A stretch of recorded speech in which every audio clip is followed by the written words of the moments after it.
So welcome everyone to this Saturday workshop. I've been giving these workshops for the last couple of months. I've been trying to do it at the same time on Saturday to kind of create this consistency, and whoever can make it, I'm really happy to have you. There are a few people who have been coming regularly, and I'm going to be continuing to do these workshops as often as I can, the same time on Saturdays, once or twice a month on different subjects and recurring subjects, doing the same ones maybe more than once for people who have missed them. And the general subject of all of my workshops is in this world of healing. And this is what I do. This is what I spend all my time focused on, and working with people and teaching and researching and reading and spending all my time on this subject. But I've found that not everybody's very clear on what healing means, and it's very vast and wide. So I've put a lot of energy and time into this specific workshop, into zooming into what healing is to me, and what aspect within all the world of healing do I spend more of my time focusing on. And this will kind of help to get an understanding also of the wider world of healing, and my specific channel within the whole world of healing. So just to give a little bit of background about how I got to this world of healing, and sometimes people ask me if I always knew that I had this gift, or if this was something that I've always been doing, and it isn't. I grew up in Jerusalem, in Israel, and when I was 19, I went to the military and was an officer in the military in Israel. And about 6 months before I got out of the military, I was sent to military prison for taking armored vehicles into a place that I wasn't supposed to take them, and doing a small accident and getting caught and being sent to prison. And a big part of my world kind of shattered. That was what I would call a big turning point for me. And what happened was, I realized that my 16 or 17 years through the school system, through the military system, of trying to do the best and being the best student and the best soldier and the best officer, didn't really work so well as I thought it would, and ended up kind of slapping me in the face. And my lesson was, I guess it doesn't work as well as I thought it would to do everything right. I won't necessarily get rewarded, and I should do more what I want and not necessarily what's right. So it kind of sent me in a different direction. My whole life kind of changed, and I went off to travel the world and spent 9 months traveling in Southeast Asia and India and Nepal.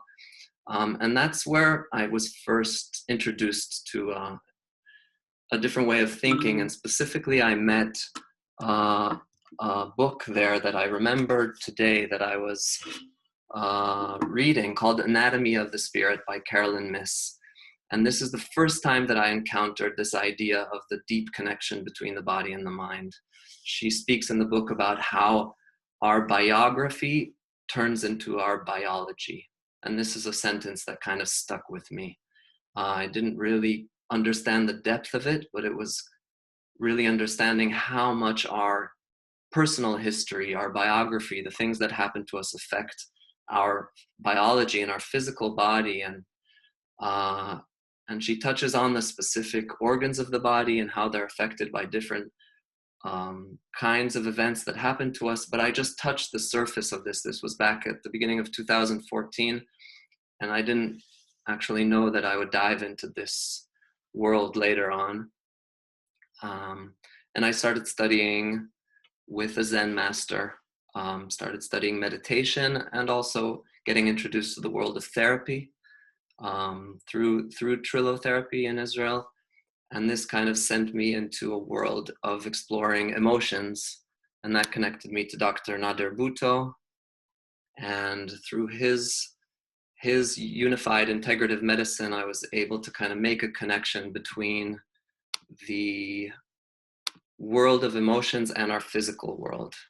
Um, and that was something that was very, very important in my path. I'm just gonna put myself in big. So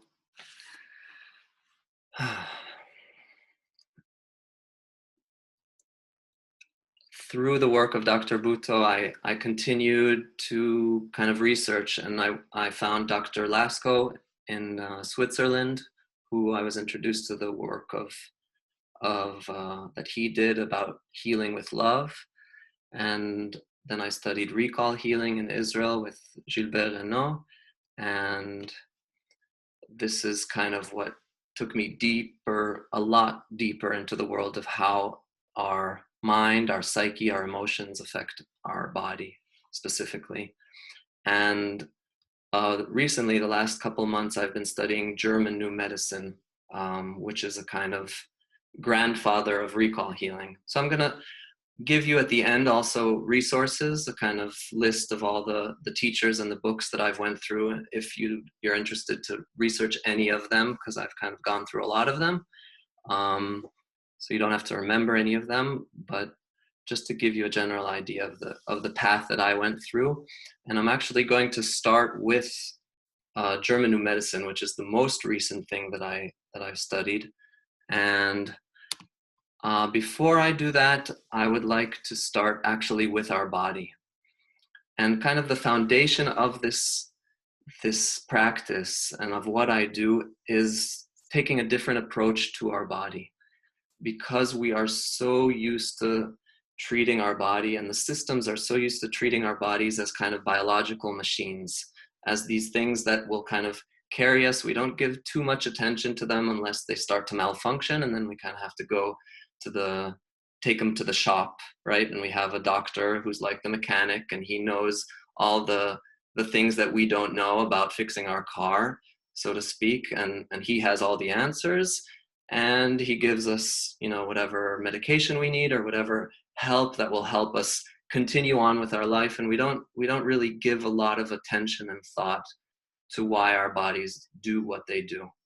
And this, to me, is the foundation, the beginning of where we start to look at our bodies differently, that it's not this biological machine that's here to carry us from place to place.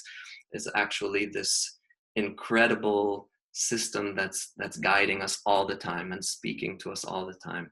So starting with our body and kind of bringing that awareness and intention to our body right now. And you can do that with your eyes open or closed, but this is kind of the beginning of this work of, can I honor my body? Can I give respect to my body? Can I pay attention to the messages that my body is speaking? And if my body was speaking to me, what would it want it to tell me? What would it want me to know? What is my general relationship with my body?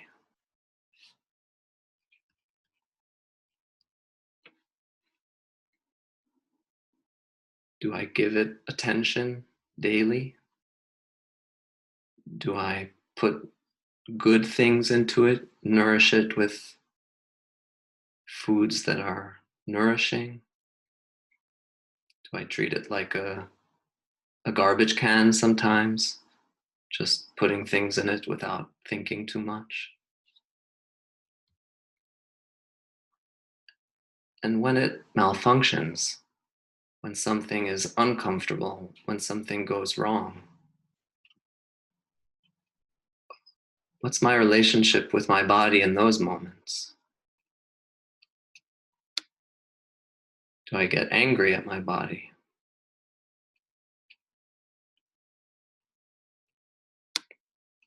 Do I want to kick my body like I would with an old TV set that's not working? Just, get it to work. Or do I stop to listen?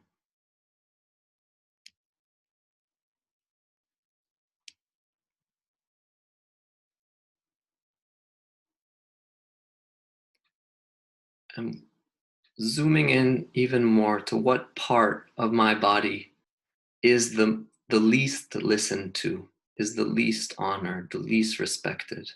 Is it my throat or my stomach or my back or my feet or my genitals or my face?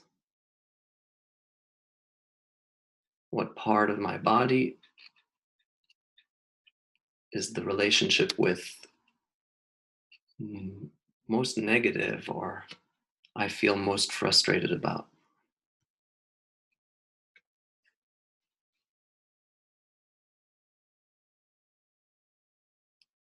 And taking just this moment to reconnect to a part of the body that usually I have a kind of less positive relationship with, and just saying to it, like, I'm listening. And that's it. I'm listening.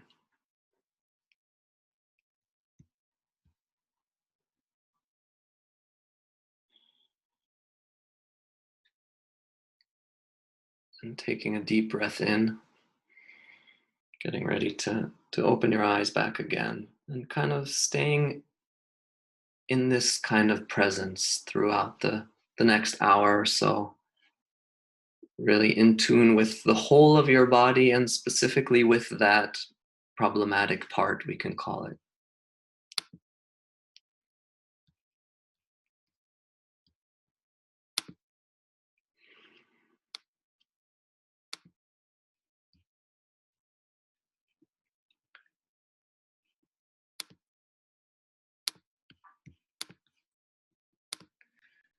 So we're going to start now with the story of Dr. Hammer and the German New Medicine. The reason I'm starting with the story of Dr. Hammer, because there's something very powerful about his story, and that it touches me every time. Dr. Hammer is a German doctor, and he, in the late 70s, 1978, if I'm not mistaken, his 19-year-old son, Dirk, was shot. He got a message that he was shot and fatally injured, and was taken to the hospital, where he spent a few months before he passed away. And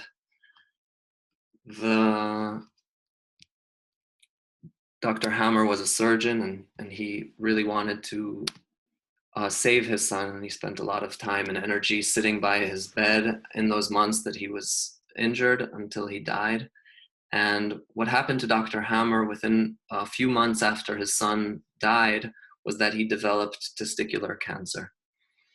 And he had been a very healthy person beforehand, and it was so clear to him that the pain and the trauma of losing his son was the cause of testicular cancer. He had no doubt about it. And what he started to do is not only did he started questioning all the testicular cancer patients in the hospital ward that he was working at, and also women who had ovarian cancer. And he asked them what happened to them before they developed the cancer, before their diagnosis. And he found that all of them had a significant loss. All of them had a loss of something that would symbolize a kind of baby.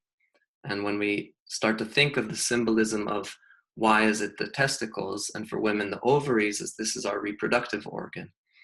So to imagine that when you lose someone dear to you that's like a baby or like a child or something very important, and it doesn't have to be a child, it can be a pet, it can be a project, it can be a gold medal, like Lance Armstrong, who's a very famous man who has testicular cancer, who developed it soon after he lost a gold medal in the Olympics.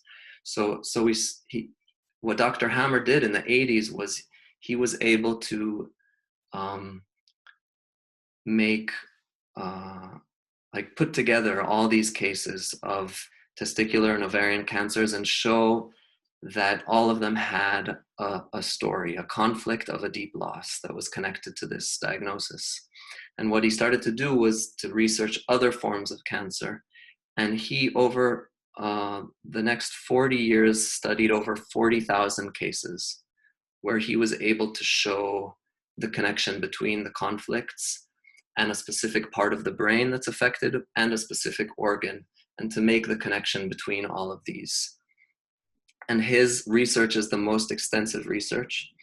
And part of what's interesting about his story, even though his research is very scientific and very medical, is that he was fired from the hospital he was working at and was chased by the medical system because he was telling patients that they didn't have to necessarily do chemotherapy, or he wasn't recommending the regular cancer treatments that most doctors would recommend. So they kind of chased him and fired him and even sent him to prison twice. So he sat some time in prison in Europe. And he passed away in 2017, and his work now continues to be studied. The cases, there are more and more cases and more doctors and scientists that are showing this kind of scientific proof to this part of the way that our brain and our bodies react to emotional conflicts.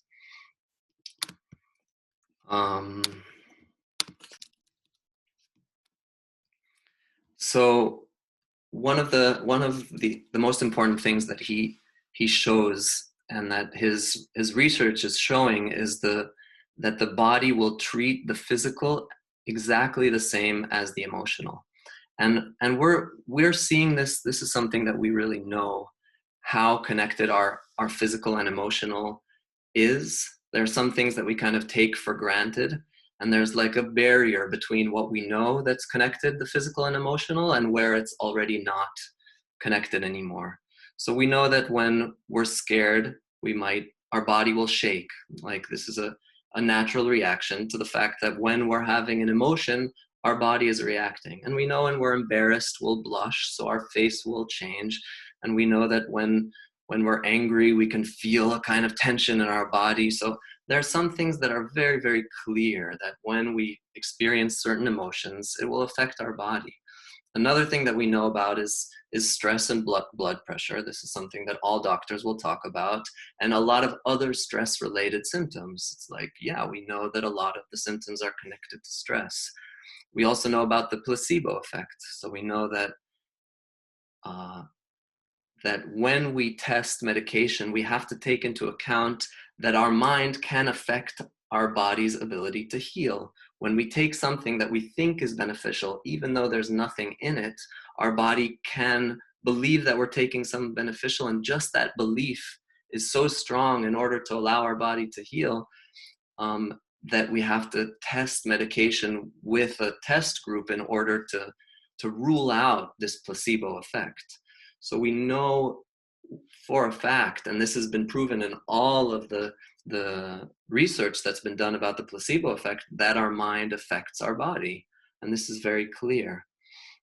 But when we reach a certain point of having a headache, or having a cold, or developing diabetes, or chronic back pain, or cancer, it's as if there is no any regard to the emotional part, or it's kind of there in the background of, there might be stress. That's usually the only word we'll hear doctors talk about, but we won't really think more about it, about what kind of stress, about, is there a specific stress that's creating it? And what's really important to start to understand is that our body is reacting to the stress in our life as it would react to anything physical. So our mind is able to turn emotions and conflicts and experiences into the same way our body would react to physical things. So I'd like to give an example for that when it comes to colon cancer specifically.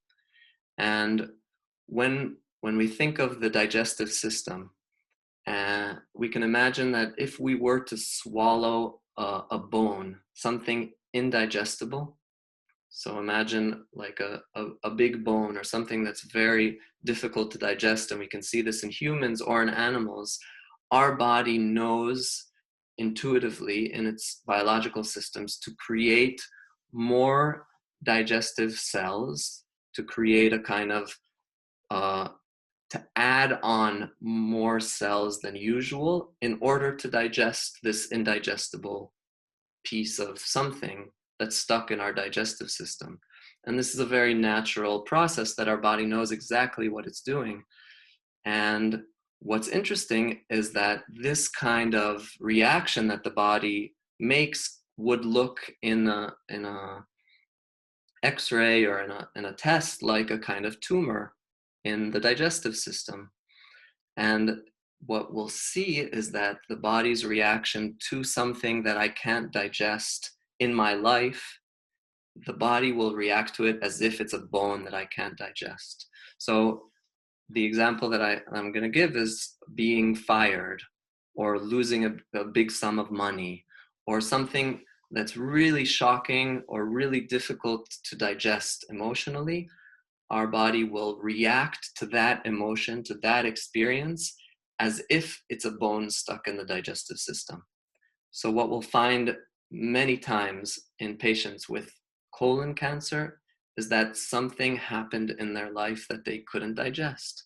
Something very difficult, horrible, painful, something that they couldn't let go of and couldn't digest, and it's sitting in their digestive system as if there's a bone stuck. So this is how we start to understand how our body is reacting to the emotional as if it's something physical.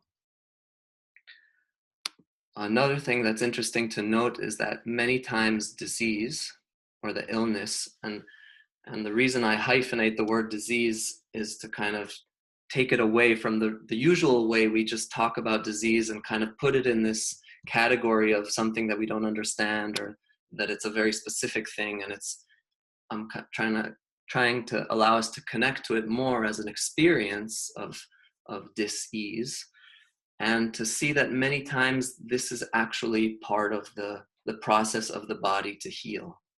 So when we look at a wound, an open wound, as if we're cut from a piece of glass or from a knife, our body knows how to heal. And if we weren't to do anything with this cut, this open cut, and it wasn't infected or anything special didn't happen, if we were just to leave it, our body would know to heal. It has all the biological mechanisms that are created in order to heal. Part of that healing process could be painful. Part of that healing process could create inflammation, could create pus, could create different things, but we know that this is the body's way of healing. And a lot of times the disease, the fact that the part of the illness that we see as disease is actually what the body is doing in order to heal. So if it's a cold or a headache or a flu or some types of cancer or different pains, well, when we start to research the connection between the emotions and the physical reaction, we see that a lot of these pains or diseases come after the conflict has been resolved, which means as long as we're holding on to a kind of conflict or pain, then our body's kind of holding. And as soon as the conflict ends, our body starts to restore itself. And this restoration process is what we see as disease. Whenever there's a fever, whenever there's a cold, whenever there's a headache, these are all parts of the symptoms of what the body is doing in order to heal itself.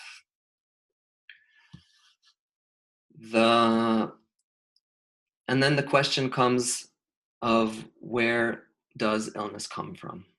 And this, for me, is one of the most important parts of understanding disease and illness, is to understand the cause, the why. Why are we sick? Why are we sick when we're sick? Why are we sick where we're sick? In the organs that we're sick, in the parts of the body that we're sick? And what is the cause, the root cause? And this is really confusing sometimes, because when I started researching health in general, I started actually with nutrition.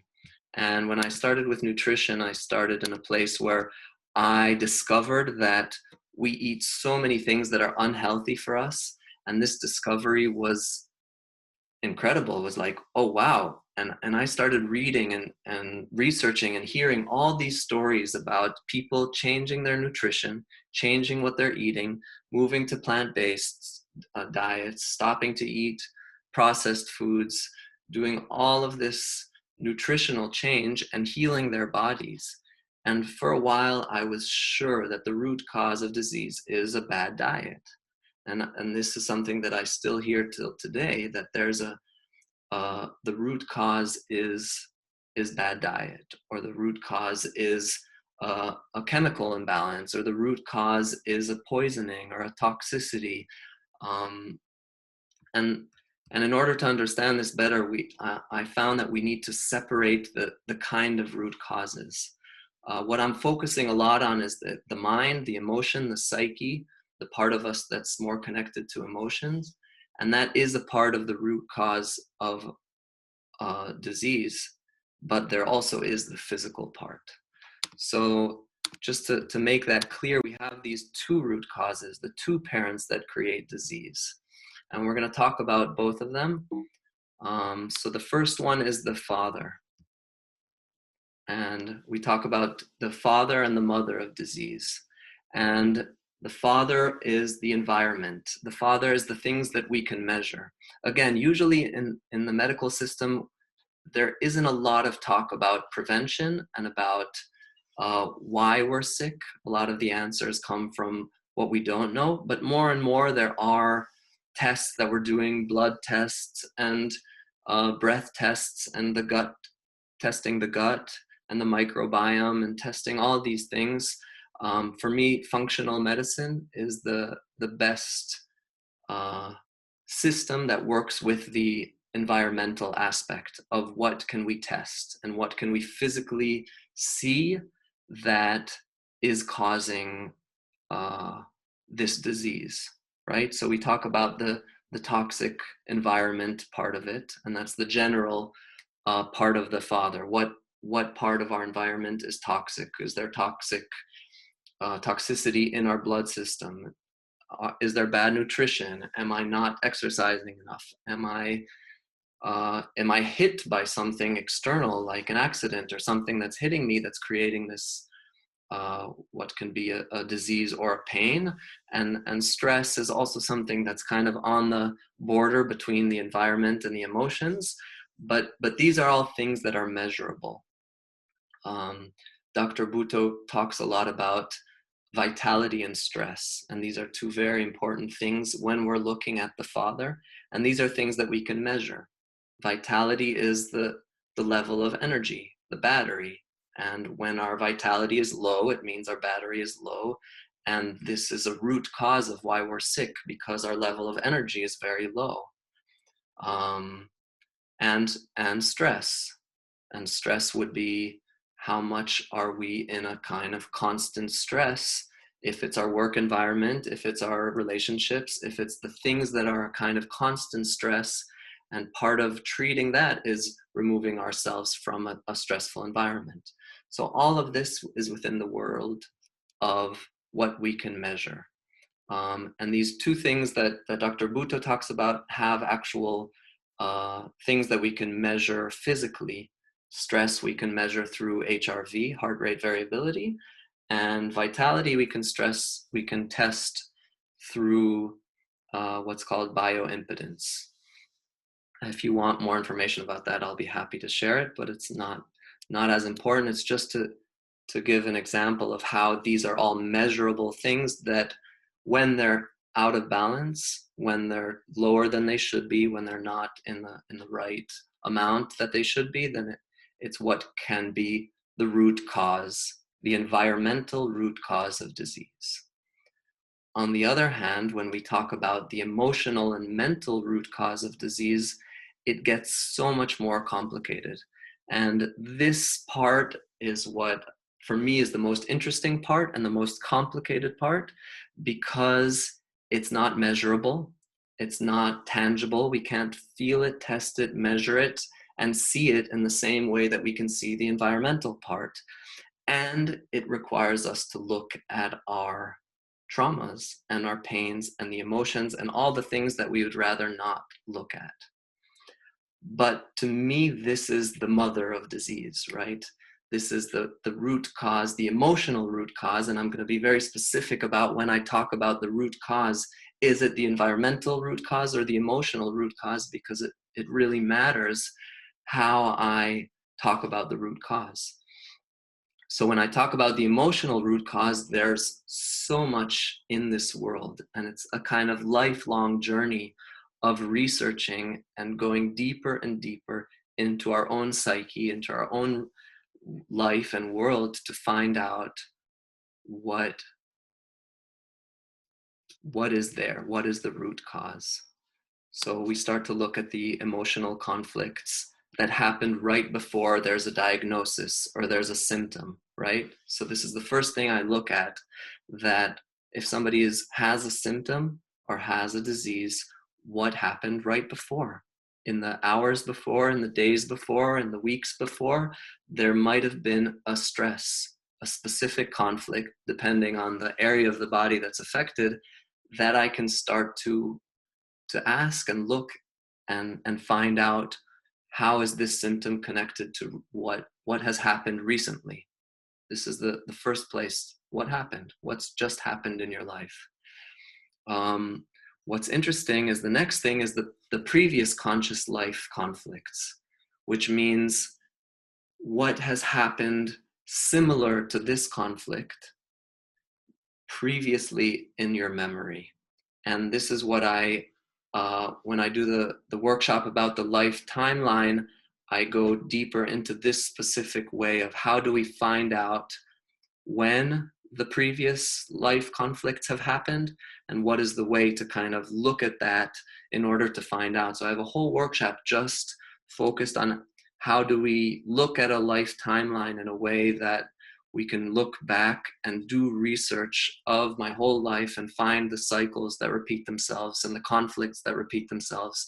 And this is something that we can do the research. And again, all of these things in the emotional root cause require a lot of work and require to kind of know what you're looking for. So the first two can all happen within a conversation. And when we look at kind of psychoanalysis or psychology, they're treating this part of the mother or the emotional root cause of disease, but it's not directed towards disease. It's directed towards our emotional well-being.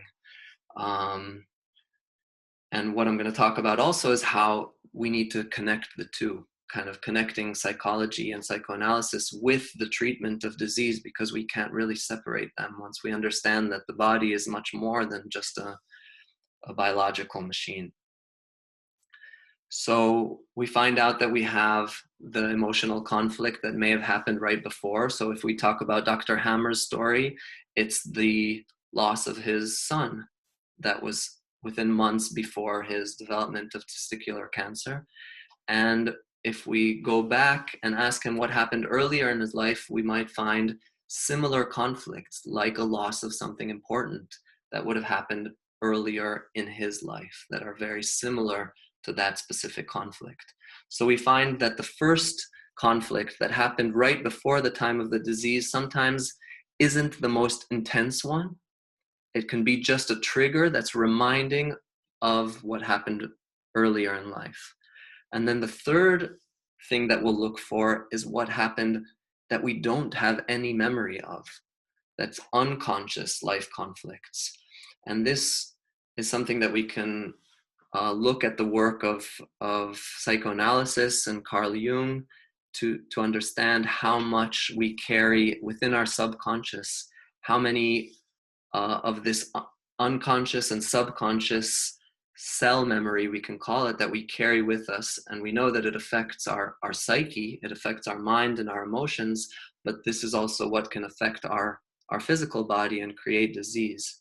So these are the things that we'll start to look for within the first years of childhood and infancy, the years that we don't remember. And sometimes if we can ask our mother or someone who was alive then, and sometimes it requires some kind of deeper emotional work, things like hypnosis are very helpful in uncovering the world of the unconscious, the kind of cell memory, the things that we remember that we can't talk about.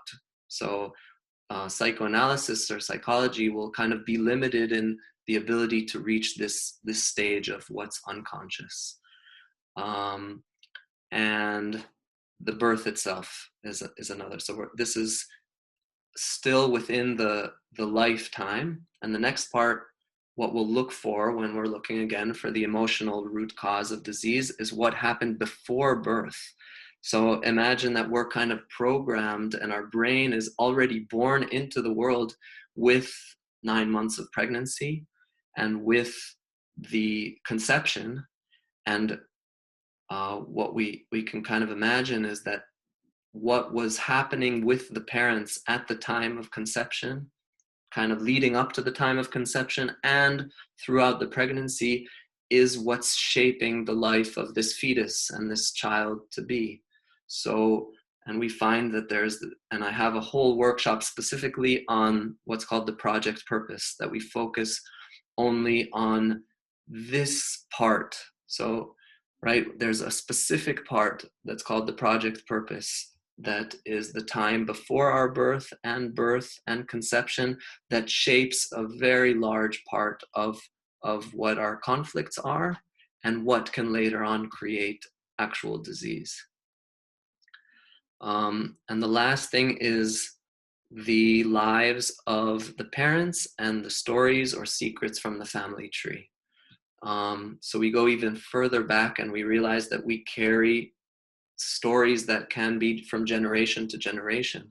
So if we can find out what happened to our parents, to our grandparents, to our great-grandparents, and what are the unresolved stories. And this is important here. For the first time, I wrote the word secrets, and this is what we understand is that a big part of what we will express later on as disease is connected to what wasn't spoken about, what wasn't expressed, what we couldn't talk about, couldn't feel, couldn't bring out into the open and stayed into the dark. The things that were covered up are the things that have the most kind of charge and energy and controlling and their ability to affect how much of what we carry, how much of what we take on from previous generations, and the same about our own life. What we're looking for when we look at this the emotional conflicts, and when we become more specific about what an emotional conflict is, it's not just a painful event or a shocking event. It's an event that we couldn't cope with, or we couldn't talk about how we were feeling, or we couldn't express how we were feeling, or there was something about it that was just there that we had to push down and suppress. And that's always what we'll find that's kind of staying in our body. So I just want to stop here and just check in with you if there are any questions about the last two slides about the emotional and environmental root causes. Is that clear to everyone? I know it's very clear in my mind. I put it together, but I just wanted to make sure that I'm not missing anything or anyone. Yeah, Karine? Ron? Yeah. Yeah, I've got a question. Yeah. So is there, do you go through a process, or what is your process to sort of deal with the, let's just call it sort of like this concept of intergenerational trauma, secrets, unexpressed emotions, or whatever you want to call that? Mm-hmm. You have a process to deal with that and to get through to the person and just bring some sort of awareness to the power of that? Yeah, I haven't reached the part of the solutions. I'm kind of still in the describing what the problems are or what we carry, but in general, the solutions or the methods are anything that would be uncovering the secrets, And that's why psychology and psychoanalysis is so useful when you're able to bring out things that are in the darkness and speak about them and share them, even if it's with one person, or even if it's writing down the things that you could never tell anybody, that already has a lot of release and letting go. What's problematic about just talk therapy is that a lot of things are carried in the subconscious, in the unconscious, and just Mm-hmm. by asking you what do you think it is, you won't necessarily reach the solutions, and therefore it requires a kind of deeper look into kind of a cell memory and an unconscious memory through tools like hypnosis or other tools that I'll talk about after. And Okay. same with the family tree memories. So the thing that we do, the tool that we use, is an actual family tree where we work with a person who might carry something. We just ask to write down, like, what happened to your parents, what's the story of your grandparents, what's the story of your great grandparents. And if you have a therapist or somebody you're working with who knows how to read the family tree and extract from it the things that could create disease in your life, for example, then it helps a lot to do that work with that perspective of, I'm looking at the family tree to find out what are the problematic stories, I guess. Okay. Thank you. Yeah. Eran, I've got a question. It's Catherine. Hi, Catherine. Hi. I was fascinated about the ovarian cancer and colon cancer and the possible causes of that. My father died of liver cancer and lung cancer, and there's been a tremendous amount of breast cancer in my family. And I just wonder if there are some theories about emotional traumas for those specific cancers. Yeah, so that's a great question. And we can go into each one specifically. I'll kind of give a word, but this is really also important to know that each story is so complicated. So there are a lot of methods and books out there that you can kind of find a map that kind of shows you every person that has colon is something indigestible, and every person that has testicular is an important loss. But I'm also very careful when I do that because each person has such a complicated story, and I don't want to miss the point. And a lot of people, this is their rejection of these methods, is they say you're too kind of 1 = 1 about it. So there is a kind of way to begin to look, but there are also 100 options of what it might be. Liver is generally deeply connected with anger. And lung is deeply connected with the fear of dying or the fear of losing someone that you care about. And a lot of people develop one kind of cancer, and the diagnosis itself creates a fear of death, which can then create another type of cancer like lung cancer. So that's quite common also. And the third one, what was it? Breast cancer. Breast cancer. So generally, many women have breast cancer, and the big conflict is a conflict in the nest, is the kind of biological language that we use to describe a kind of conflict within the close family members, if it's the husband or the children. So that's one of the general ways of describing it. But like I said at the beginning, I'm very careful when I generalize because it's so specific. Thank you. You're welcome. Yeah. Anyone else? Karine? Yeah, I just would like to share a story that I've shared with you a few days ago about this little girl. Do you remember? Mm-hmm. It's really illustrating what you said, I'm a therapist, and what Eran is saying about this two root cause, the father and the mother of the health issue, is really true. And the story I want to share with you happened this week, where I received two parents that they came because their little girl of 6 years old is coming with a tremendous digestive problem. They've seen many specialists, and they arrive in my office, and they're telling me that this girl is having between 10 and 15 diarrheas a day. Therefore, she's losing a lot of weight, and they're afraid that she's going to die. And they managed somehow with different nutritionists and therapists to establish a kind of diet, so the father side of the disease, to maintain the digestive system more or less okay. But it's still not okay, because as soon as she eats a little thing, then it starts all over again. So she has a very strict diet. So I asked, when did it start? Like what you said, and when did it start? And it's not a year ago. She had her little finger smashed pretty badly. And I'm like, okay, but I know that there's something more than this.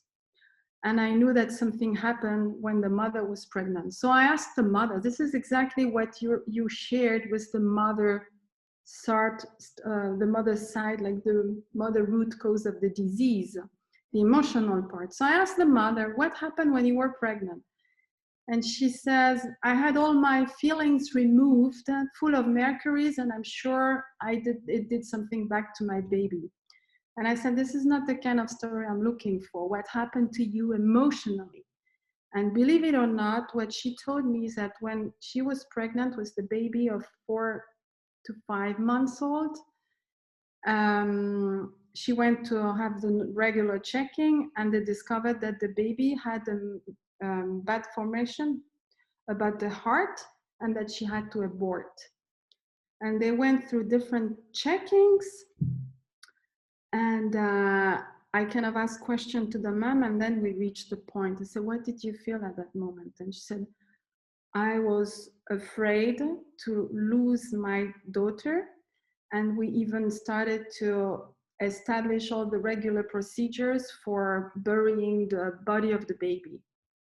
So can you imagine this little girl that is in the tummy of her mom, experimenting what the mom is experimenting, and it's connected to this big fear that she received. And we know that the brain here is connected to the brain that we have in the digestive system. We're talking about the second brain.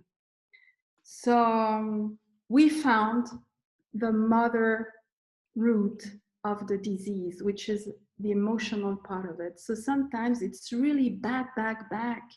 It happened in the mother's tummy. So I'm sorry, my tongue was burning to share with you that story, because I think it really illustrates those two roots that Eran was sharing, the mother and the father. Thank you for sharing. I know I can be very good with the ideas and less good with the examples, so I'm grateful, Karine, that you have a live example from recently, from this week, of showing a specific story of how there are different elements in treatment, and one of it is really working on that father and changing the nutrition if necessary and finding out, but it wasn't enough, because you needed to really touch the emotional root cause, which started even before birth. So but I would like to ask something. Yeah. Because we as mothers, every time we are pregnant, there is something. I mean, we're having like 9 months of processing whatever and being afraid of something. So how can you prevent that? Because you can find this root in every kid. Yeah. So what does that mean? How can I, if I had something that happened, when I was pregnant, I was diagnosed with Crohn's disease. It was very difficult for me, and I believe that maybe, I don't know. So how can you prevent that? So for our kids? Right. It's a good question, and a big part of this understanding of how the diseases are caused by emotions can easily create a sense of guilt and responsibility for, I'm the one who created it, or the things that happened are what caused it. And what's really important here is to kind of, as much as we can, stay away from the guilt part, because it's not about finding who's guilty, and it's not about finding like what should we have done differently. If I talk about it in a spiritual way, the soul has missions, and this is something I'm going to talk about later, but the soul is here to grow and to learn, and the soul will choose, in a sense, the kind of conflicts that it's here to experience in order to grow in the best way possible. And when we understand that at the soul level, it can help us to kind of translate that into an acceptance of the conflicts that are there. So we can't change the past. We can't change the conflicts that were. We can't control the things that'll happen, because life is very good at creating the opportunities for growth through challenge. What we can do is then look back and start to process and digest the things that have happened in the past. So for your example, it would be to digest your conflict of the diagnosis and finding out what are the causes from your mother's pregnancy of you that then played out during your lifetime and created this Crohn's disease that has whatever emotional conflict behind it, and work on what you passed on or what your daughter took, not intentionally. These are all systems that are happening beneath the surface unconsciously, that your daughter will then experience your shock as if it's happening to her and then express it throughout her life. But it's something that if you process it today, she doesn't have to continue to carry it in that same way. So this is the continuous work of healing in that sense.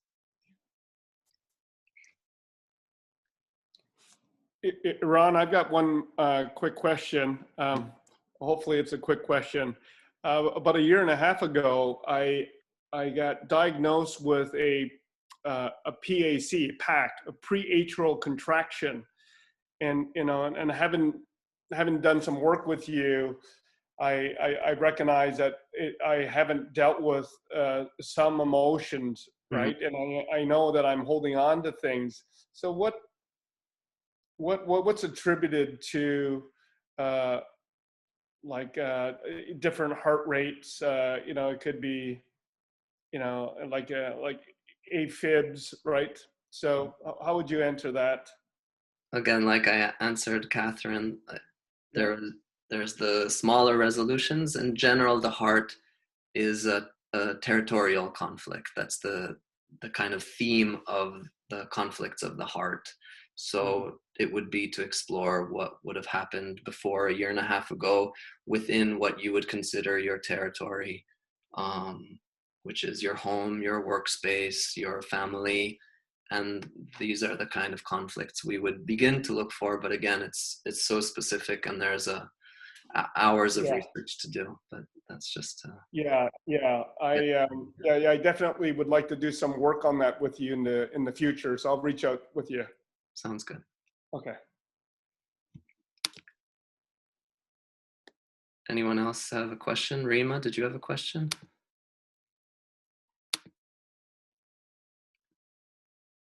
I don't know if the floor is open for personal questions, but I do have a stomach hernia that I'm wondering. It happened directly after a trauma, so it's probably connected to that trauma, but I don't really know what to do about it. Yeah.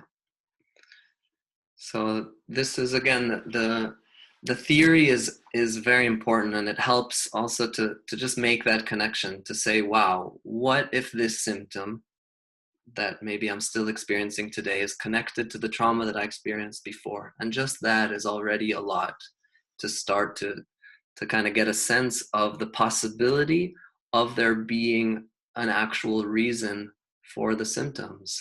And this is not usually something that we'll think about or talk about or consider. So that is very meaningful already. And what I like a lot is the story of Dr. John Sarno. He's a doctor from New York who wrote a book called Healing Back Pain. And he talks about the emotional conflicts behind chronic pain. And what's really amazing is that there's a lot of stories of people who healed their chronic back pain just by reading the book. And to me, this is a great example of how strong our mind is in just adding the level of understanding to a conflict, it already changes the way our brain is holding on to something, because we start to just give that like, oh, what if this is connected to that? And then that we could say that's 60% of the way. And then the remaining work is what is left unprocessed or undigested, especially if it's a stomach issue.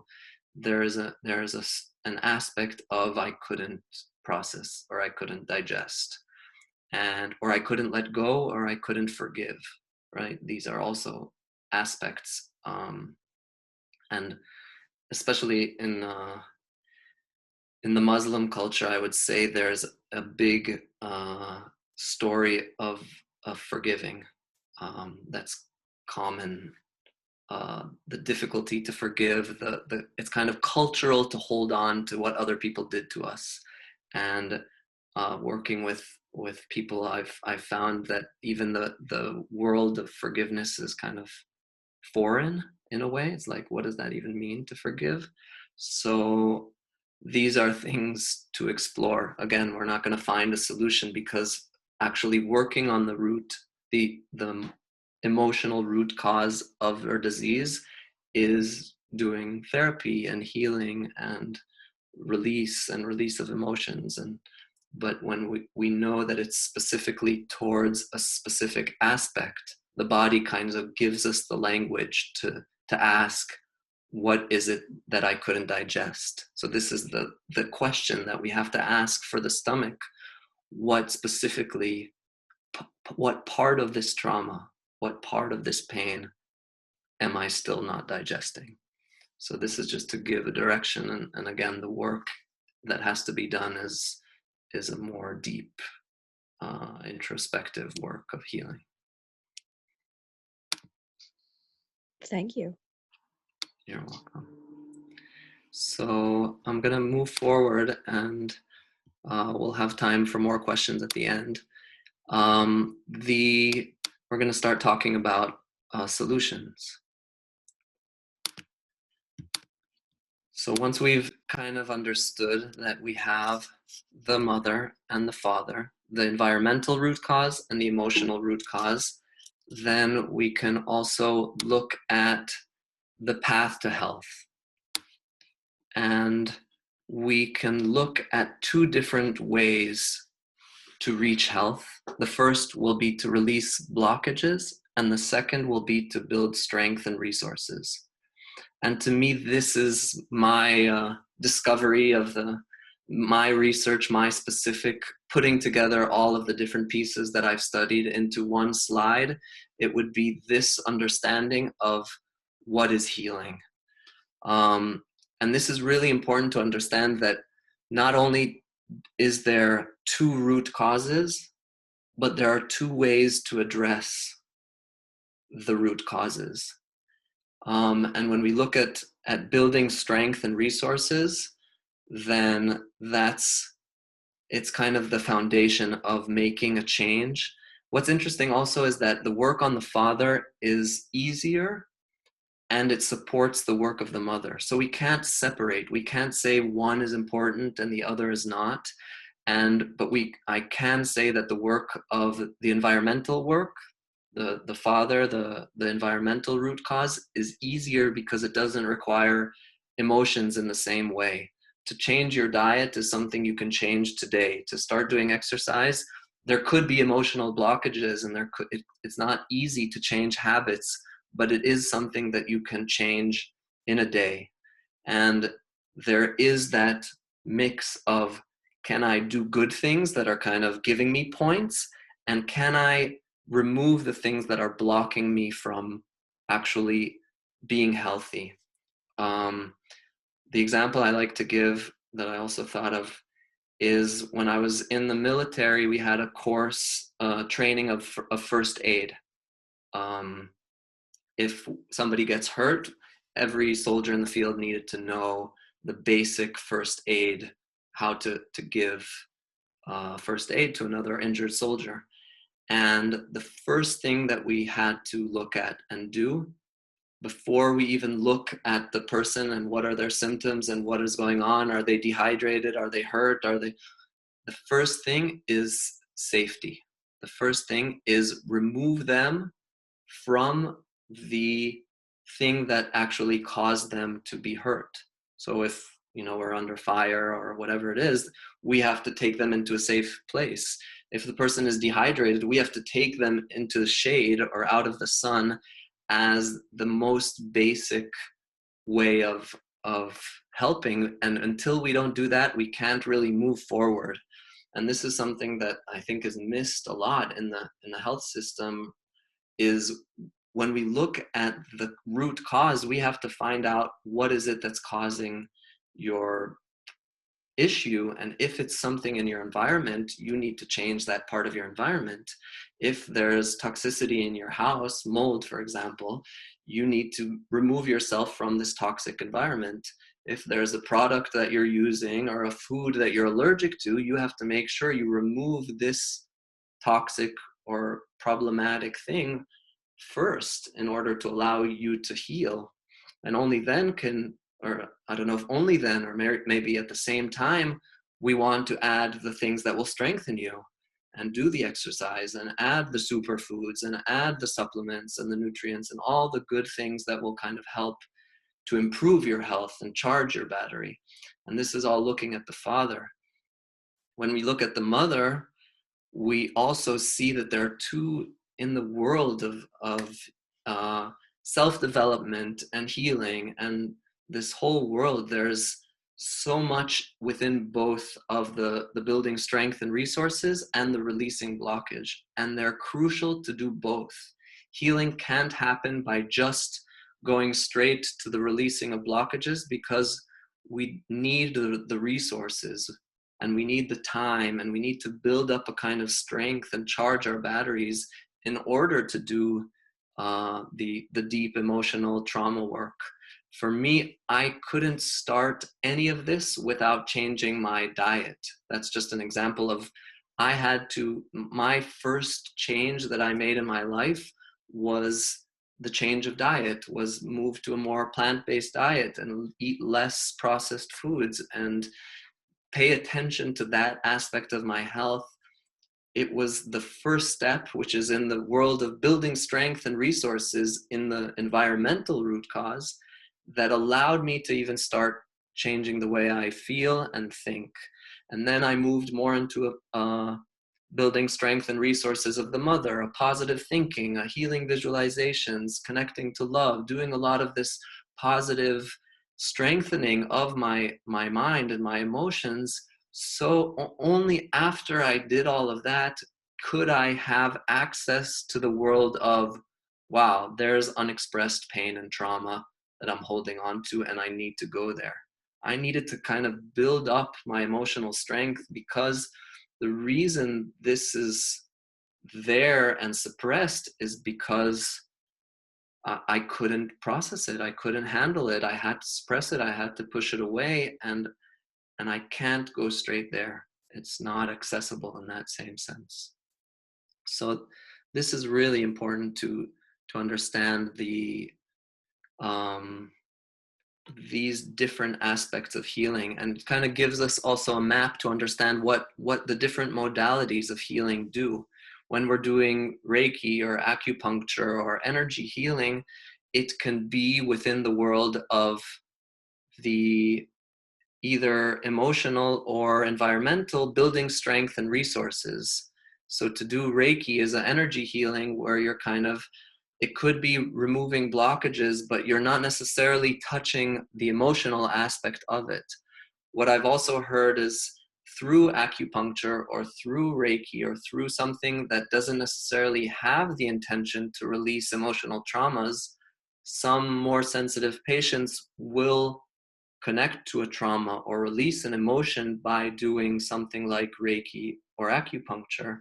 So it's just an example that will show how we can work on one thing and another might be released, but the understanding of the whole system is very important. And that's why the healing modality that I work with is specific to understanding these aspects, and the working with the body in a deep connection with the emotions and the traumas, it gives us a much wider perspective and ability to understand the whole system.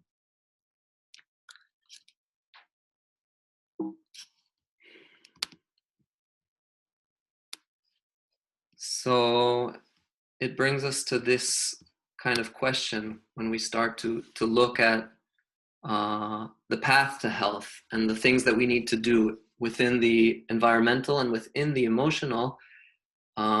We need to understand, what is life trying to show me, or how is life showing me what I don't want to see. And what I find here is that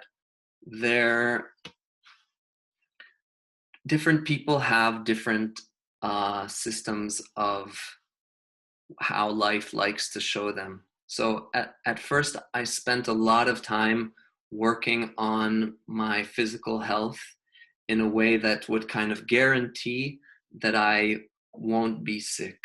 So if I eat well and do exercise and take care of anything that has to do with the environmental aspect and raise up my vitality, charging my battery to the fullest of levels, and lower my stress and meditate and make sure that there's nothing that can activate disease, I don't, in the state that I'm in where my battery is high, I'm not prone to a kind of disease in that sense. So we have that ability to strengthen our battery and lift it up. And this, I know in my world, I don't worry. Again, I don't know. And in the end, I'm always curious about my masters too, who spend their whole life researching health. I'm always have that in the back of my mind. What will happen if they get sick? Like, it's a kind of question that I'm staying open to, because I have all this confidence and understanding about my ability to control or to be conscious of all what could create disease. And in the end, who knows if what will happen to me. But in my understanding, this isn't my path, right? So when I go to this question of how will life show me what I don't want to see, I know that my body speaks to me through pains. Like, I have my neck being stiff once every few weeks, or something in my back, or something in my legs, and this is a lot of athletes also, that you don't necessarily hear. They don't have diseases that other people might have, but they have injuries.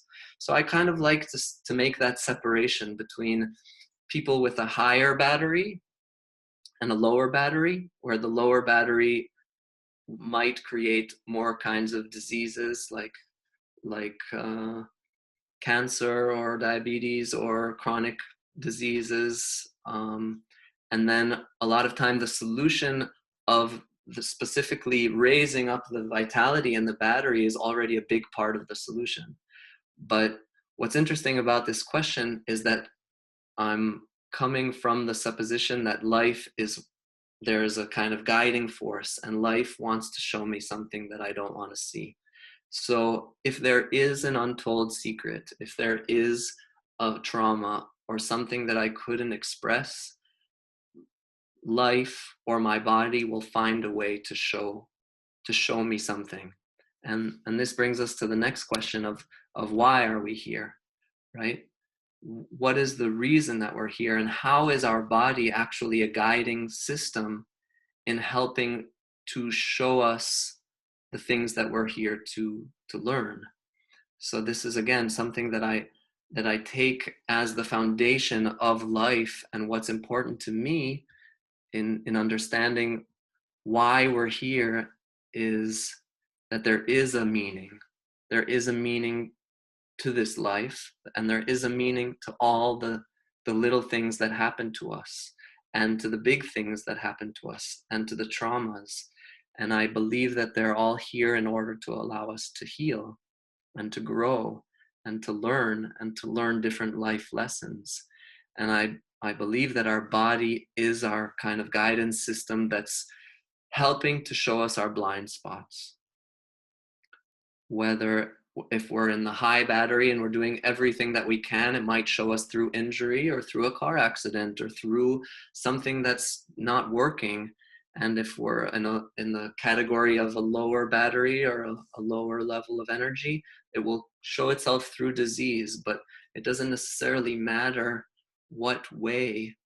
It matters more what we take from what life is showing us. And are we able to give significance and meaning to our disease and to the things that our body is doing, and try and understand, and it's not always easy, but at least have that intention and that question of what is the message, or what is the significance behind whatever it is our body is actually trying to say through this symptom.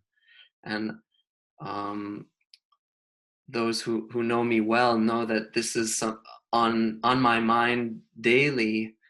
Whenever I bump into something, or whenever I cut myself in the kitchen, or whenever I, every little thing that happens, and I'm on the extreme side of looking at all the tiniest things, they all have significance and they all have meaning, and they're always, for me, connected to something in my life that is asking to be looked at.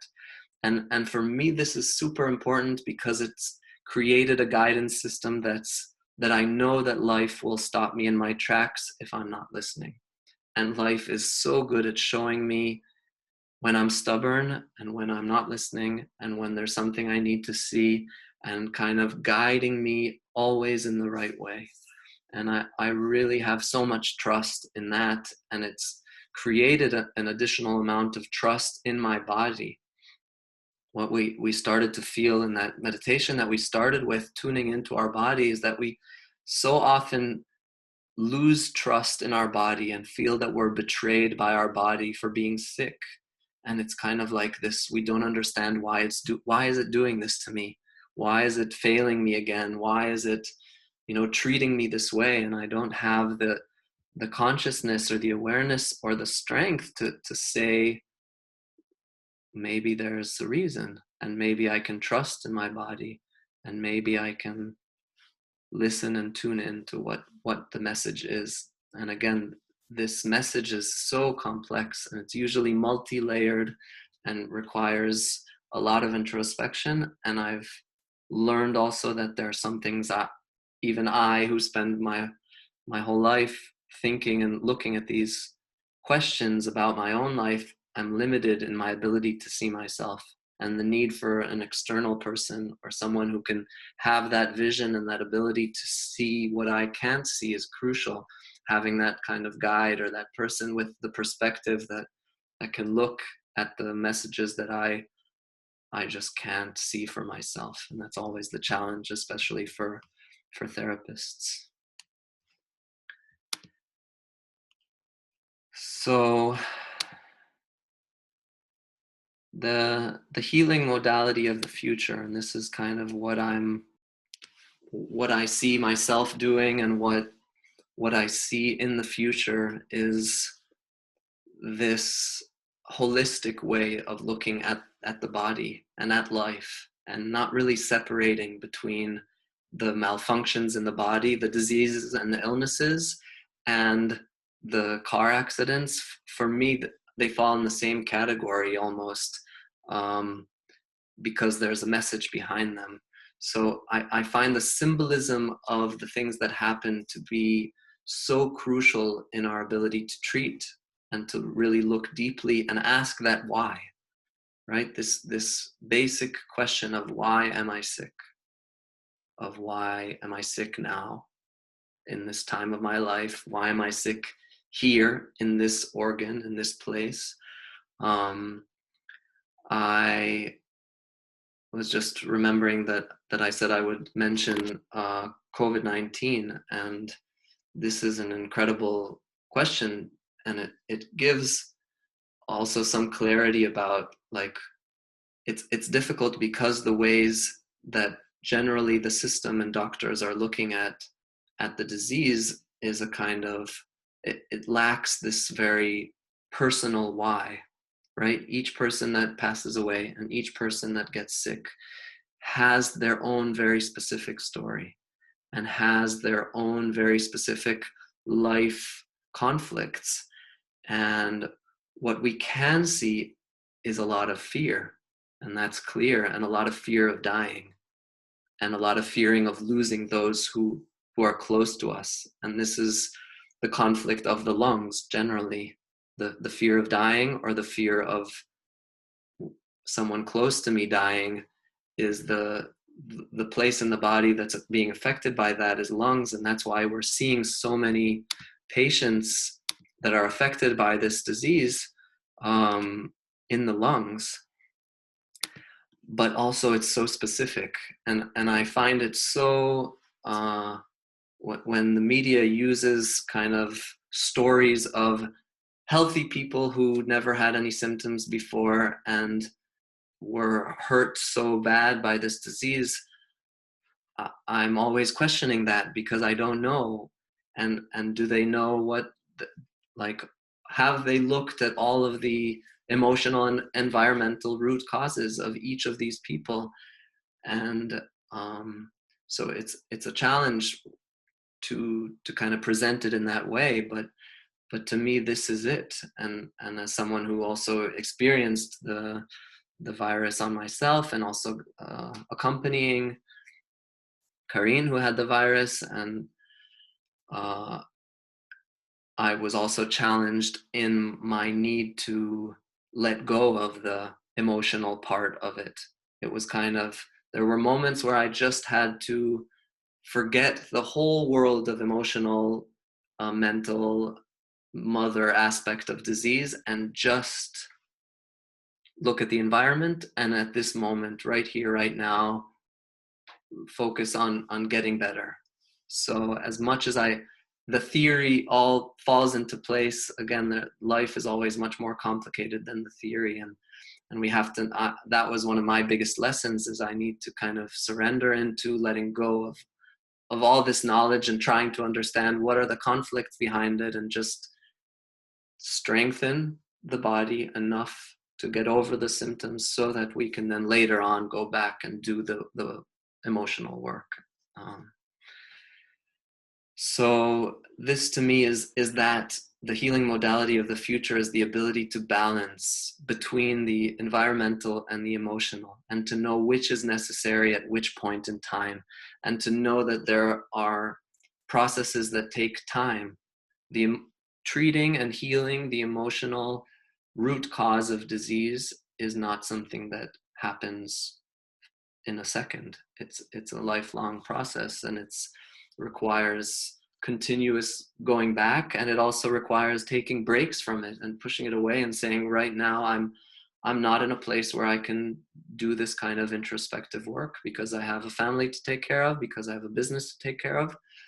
I am very fortunate. This is my kind of life mission, to spend all of my time thinking and at my own emotional root causes of anything. It's not even disease. It's the understanding of who I am, why I'm here, what I'm here to do, patterns, and all these things. So I use these tools also to look at my personal development and my ability to be an influence in the world, and using all these tools, even though they're the same tools I would use to work on healing the emotional root cause of disease. I'm using it to heal myself just more holistically.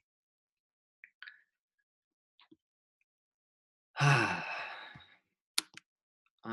am going to allow you to ask questions at this point if we have about 7 minutes left. I can also give you the resources page. I kind of added all of the many books and teachers that I have been working with. I'm not going to go over them now, but you got to start somewhere. So this is kind of, everything I've spoken about now is a kind of mix of all of this and some other things, and but this is just a few books or teachers that I spent time studying and researching that have put together this presentation. So are there any questions? Yes, I would like to ask something very interesting what you are saying, and I recognize it also in my own life and also somewhat work related. You said disease, when you have a disease, first strengthen the body to conquer disease, later on, for example, the psychological work. And so I was thinking, when you talked about, for example, that loss can lead to cancer, I can understand all the different causes, but when you have the disease, what is then like the best way to treat it? Because you said that Dr. Hammer didn't go for the regular treatment, but I can also imagine that then, for example, like only focusing on the foods and some kind of psychological process at that moment is maybe not good enough. So I was thinking about, do you not need then also some kind of regular treatment? And what is your view on that? That's a good question. Thank you, Yvonne. I'm just going to mute you, so yeah. I am not a doctor, and I will not recommend any kind of doing of treatments or not doing of treatments, especially medical treatments. And please listen to your doctors if you are sick that recommend everything that you recommend. So I will always recommend anyone with a disease, especially cancer, to ask someone with the medical experience and think with them together. My view is that the regular treatments, if it's chemotherapy or radiation, are not necessarily helpful or more helpful than the change of nutrition and the ability to work on the emotional and mental root cause. For this, I would recommend the book Radical Remission by Kelly Turner. And what she does is she researched over 1,000 cases of people who healed from cancer, whether they did it with regular treatment, so they turned to chemotherapy and radiation and also did something else, or the doctors told them that they couldn't do chemotherapy and radiation, so they had to do their own treatments, and they healed. And she put together the 9 key factors that repeated themselves throughout all these cancer patients, and what they did that helped them heal.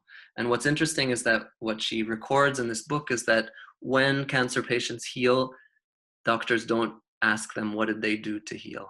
So there isn't really a recording necessarily of what are the things, or they kind of look at it as a spontaneous remission, unexplained, or there isn't that kind of, we don't know why or how. And all of these people worked hard on their healing by changing the way, and she gives really the 9 things that people do.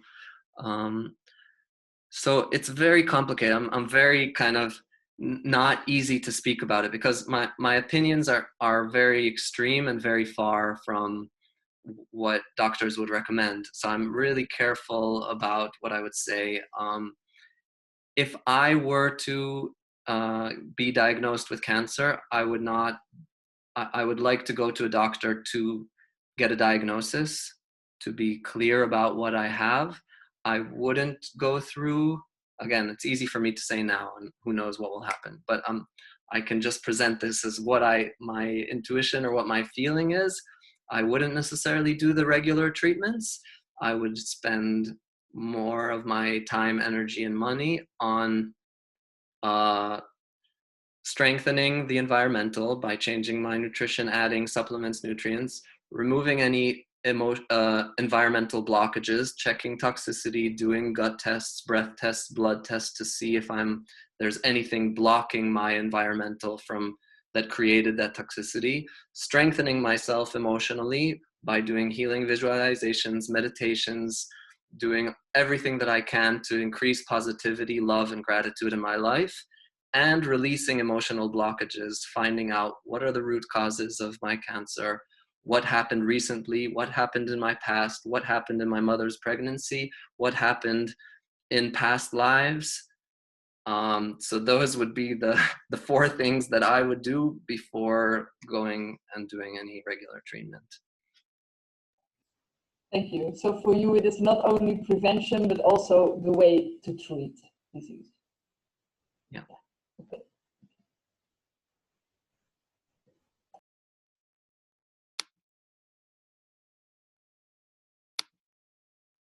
Any other questions?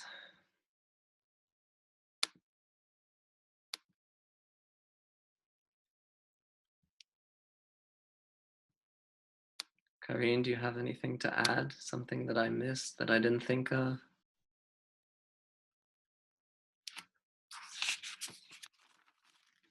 No, I think it's very good what you said. I really appreciate that. And Yeah.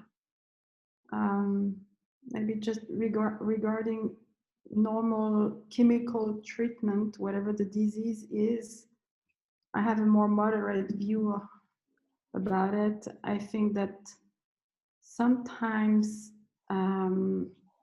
using chemical treatment can be how do you say that in English? A crutch? Mm-hmm. A crutch, yeah. A temporary crutch, so you overcome some bad symptoms, or you move a step forward, and it gives you the time to work on yourself, like you said, the nutrition and everything. And then sometimes I would start with the chemical and then reduce the chemicals and eventually stop it. So I have a more moderate approach than you have, having been through various health issues myself. I forget sometimes. I was in the Israeli military, and there's a part of me, especially in the kind of unit that I was, that has a very strong mentality of mind over matter. And it's like, in my mind, if I have a headache, I will, push it, like breathe, live it out, and do everything that I can in order to like be with it. This is my kind of theory and philosophy for life, is I will not reduce the symptoms because I believe deeply that there's a meaning behind it, and I want to experience it even if it's painful. And I forget that not everyone is like me, and that some people just need to feel better now. And this is really, thank you, Karine, for just showing that to me, because I forget sometimes that I'm a bit crazy in that way, that I am willing to suffer, and I want to get what life is giving me. And I know that some people just need to breathe and relax and reduce the pain right now. That's what regular medical treatment is very good at, working on the short term at reducing pain now. And maybe the long term it's not helpful, but if I can't get through this moment, or I'm going to go crazy, then I need to kind of work through that in order to be able to heal and to go through the next steps. So this is really important. Also, the honoring of the short-term solutions. I'm always looking at the most holistic, most long-term, and that's really important to honor also and respect that.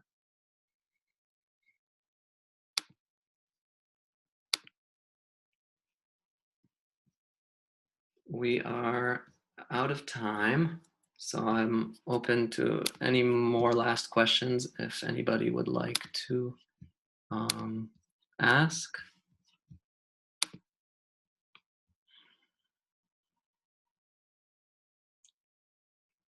No? So that was this Saturday's workshop, the body-mind connection. I'm gonna continue giving these Saturday workshops. I believe the next one, what is the next one, is in 3 weeks. I think I'm going back to doing another one about forgiveness. I'm just checking, I'm sorry. Yeah, my next workshop is January 9th. I'm going to give another forgiveness workshop. I like to kind of balance out between the informational and the emotional work. So the forgiveness is much more of the actually working on the emotional root cause by forgiving, by doing a process of releasing the past. And this is, I'm looking for that balance between the actual work and the information and the understanding and going back and forth. So that's my next workshop. Of course, if you have specific symptoms or life things that you'd like to work on, I'm happy to do individual sessions as well to dive deeper into those things that may have come up for you. And I would love to have you back for another workshop. And if you have any questions also, you can email me or send me a message. And I wish you all a good rest of the weekend and happy holidays also. Thank you, Eran. Thank you so much. Bye. Thank you. Thank you. Eran. Bye.